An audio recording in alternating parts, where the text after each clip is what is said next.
नमस्कार, मी प्रिया काळे. तरुण भारतच्या न्यूज बुलेटिन मध्ये आपल्या सर्वांचं स्वागत. आता पाहूया ठळक घडामोडी. बेळगाव जिल्ह्यातील कृष्णा, मलप्रभा, घटप्रभा, वेदगंगा, दूधगंगा, हिरण्यकेशी व मार्कंडेय या नद्या कोरड्या पडल्या आहेत.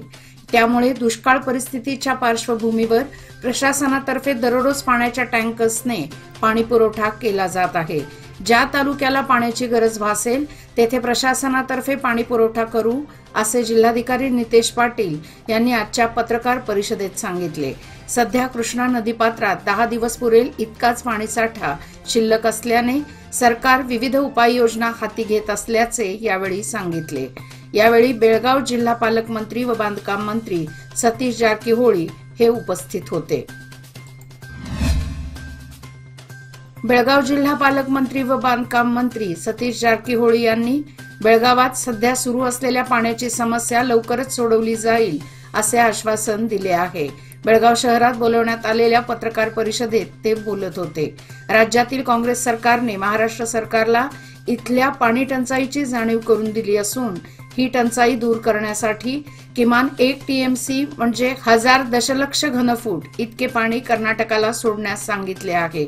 शिवाय पुरेसा पाणी पुरवठा करण्यासाठी प्रत्येक गावाला नवीन पाण्याचे टँकर दिले जातील अशी त्यांनी माहिती दिली. शालेय विद्यार्थ्यांची उन्हाळी सुट्टी संपण्यापूर्वी गरजू सर्व शाळांचे नूतनीकरण करण्यात येईल.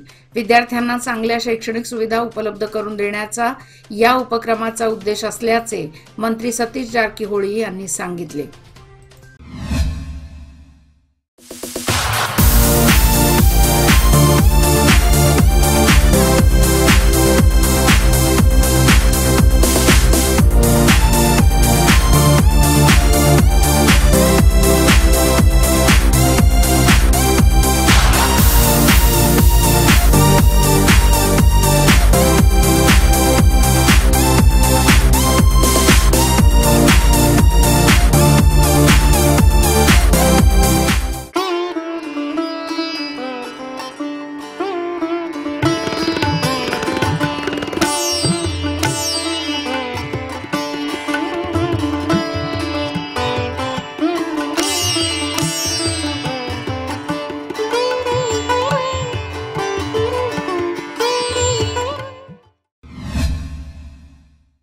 हुक्केरी तालुक्यातील मोदगा येथे घटप्रभा नदीत एका युवकाचा मृतदेह सापडला आहे.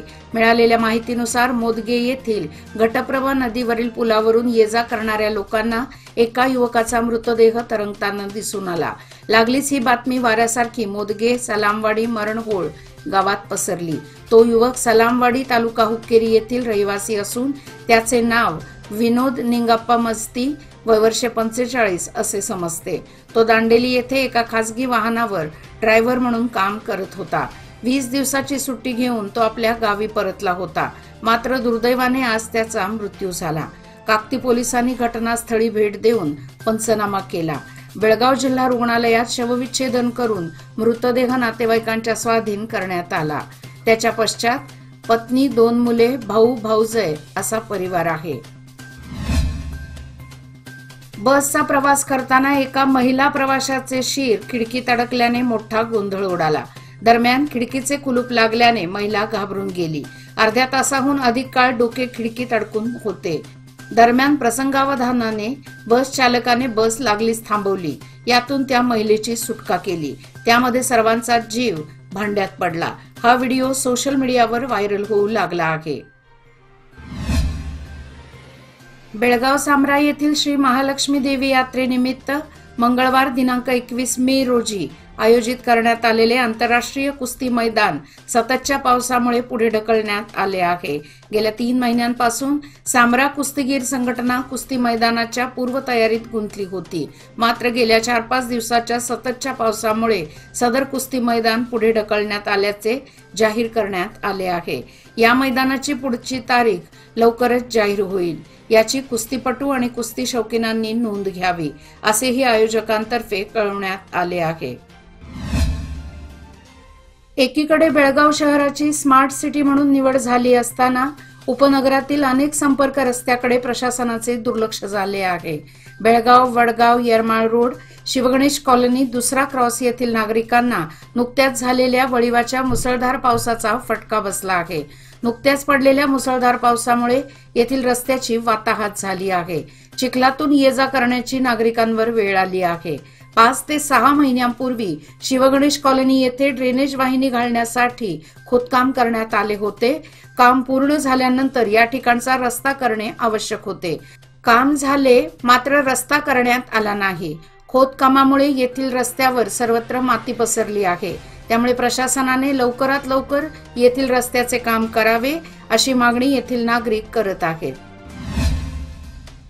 हुबळी येथील अंजली अंबिगेर या तरुणीची हत्या करणाऱ्या मारेकऱ्याला त्वरित फाशीची शिक्षा देण्यात यावी अशी मागणी करत शुक्रवारी बेळगाव शहरातील चन्नमा सर्कल येथे बेळगाव जिल्हा बेस्त कोळी समाजाच्या वतीने आंदोलन छेडण्यात आले होते. यावेळी परिसरात मानवी साखळी करून आंदोलनकर्त्यांनी आपला रोष व्यक्त केला.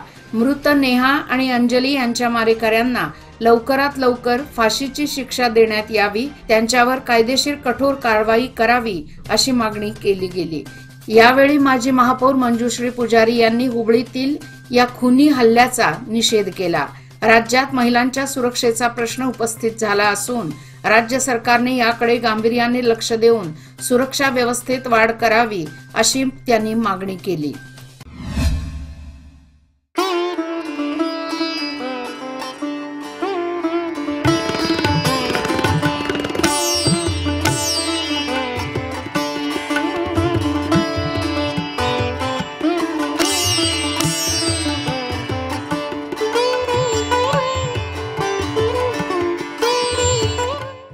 महिलांची शक्ती हीच समृद्ध भविष्याची निर्मिती. लोकमान्य घेऊन आले आहेत महिला उन्नती योजना, जी देते तुमच्या गुंतवणुकीवर 10% आकर्षक व्याजदर फक्त 500 दिवसांकरिता. किमान गुंतवणूक 10,000 रुपये. अधिक माहितीसाठी आजच कॉल करा 1800-212-4050. योजना फक्त महिला सभासदांकरिता. नियम अटी लागू. लोकमान्य, जिथे पैसे वाढतात आणि नातं वृद्धिंगत होतं.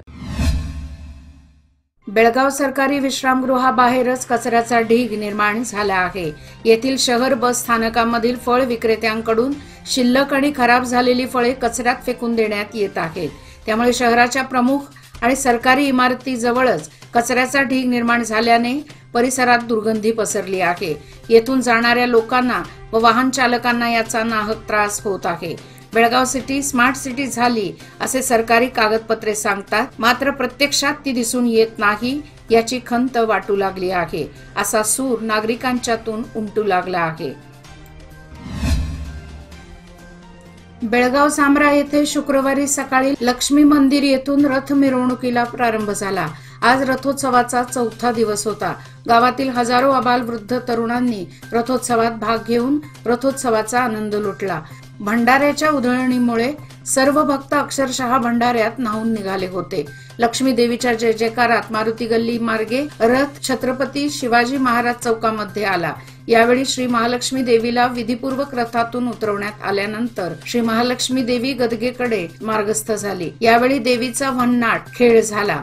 मंगळवार पेठ, महात्मा फुले गल्ली, गणेशनगर, मारुती गल्ली, रेणुका गल्ली आदी ठिकाणी महालक्ष्मी देवीला खेळवल्यानंतर तिला गदगेवर विराजमान करण्यात आले.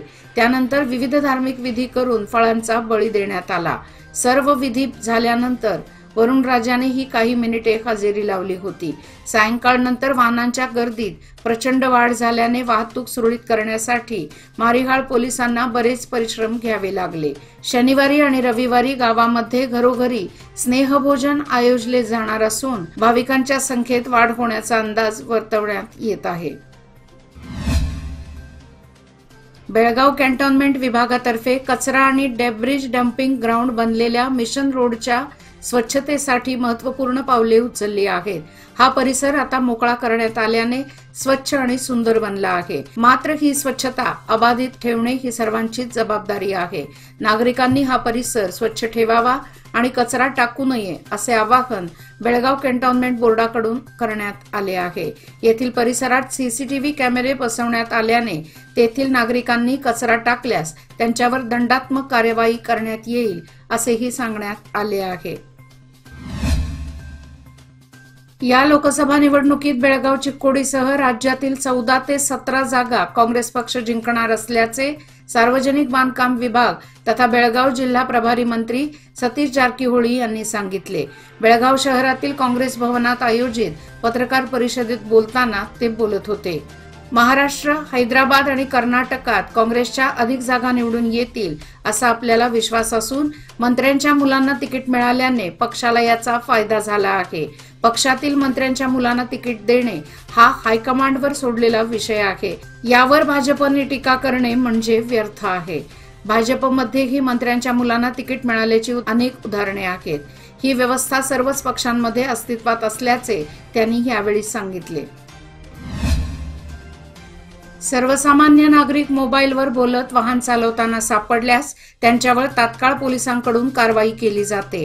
मात्र पोलीसच मोबाईलवर बोलत वाहन चालवत असतील तर त्यांना समज कोण देणार असा प्रश्न उपस्थित होऊ लागला आहे। विना हेल्मेट वाहने चालवणाऱ्यांना शहर पोलिसांकडून कारवाई केली जात आहे। पोलीस मात्र विना हेल्मेट आणि मोबाईलवर बोलत वाहने चालवत असल्याचे दिसत आहे। त्यामुळे पोलिसांसाठी नियम शिथिल करण्यात आले आहेत का असा प्रश्न सर्वसामान्य वाहनधारकांना पडला आहे।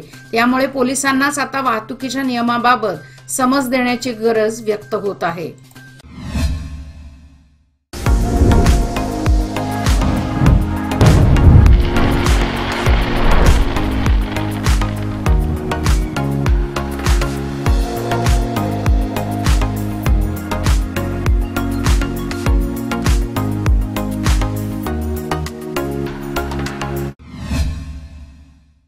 बेळगाव शहरात रस्त्यावरील खांब्यावरील दिवे दिवसा सुरू राहणे नवीन नाही, याचा प्रत्यय नागरिकांना नियमित येत असतो।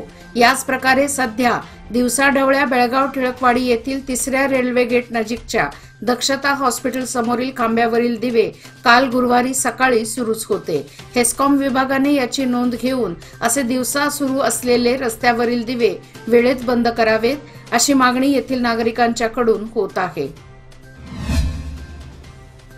निपाणी शहर व परिसरातील ग्रामीण भागात गेल्या 2 दिवसांपूर्वी वादळी वाऱ्यासह वळीव पावसाने हजेरी लावली। वादळी वाऱ्याची तीव्रता इतकी होती की अनेक आस्थापनांचे नुकसान झाले। शाळा, गोडाऊन, जनावरांच्या गोठ्यावर पत्रे उडून गेले। तसेच वीज पुरवठा करणारे ट्रान्सफॉर्मर, विद्युत खांब, वीज वाहिन्या यांचेही नुकसान झाले।